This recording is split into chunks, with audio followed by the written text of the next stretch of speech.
We present here a protocol that involves genetically coupled, spectrally distinct, photoactivatable and fluorescent proteins.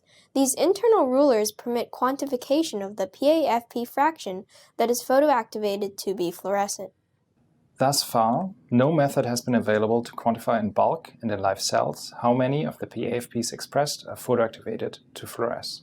The presented quantification of photoactivation efficiency is exemplified for PA-GFP and PA-cherry in live cells, but it is in principle broadly applicable and can be used for any photoactivatable fluorescent protein under any experimental condition.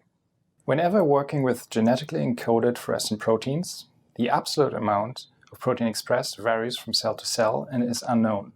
To standardize the expression level in cells, we introduce internal rulers of genetically coupled, spectrally distinct fluorescent proteins.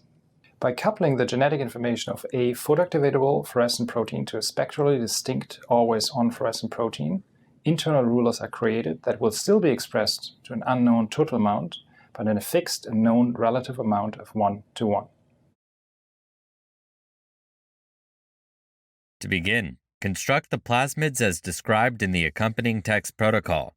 Also, culture any standard cell line in its respective medium using the phenol red-free version. When ready to begin the experiment, harvest the cells using trypsin without phenol red to reduce background fluorescence.